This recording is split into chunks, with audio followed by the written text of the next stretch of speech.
After putting in the last screw on the back, to put it back into the boot, make sure that the boa is at the very top, setting it back inside, turn it to the left, and now it's locked back in place. Put the blue ring back on. It just shoves back into place. Now with your lace, you feed it up through the side channels there, come down through there, back up through the side,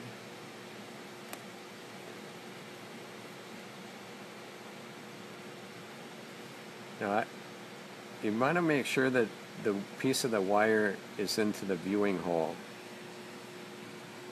I don't know if you can quite see that, but it's sliding back and forth. And once you see it in the viewing hole, now you can tighten the set screw. Go to the other side.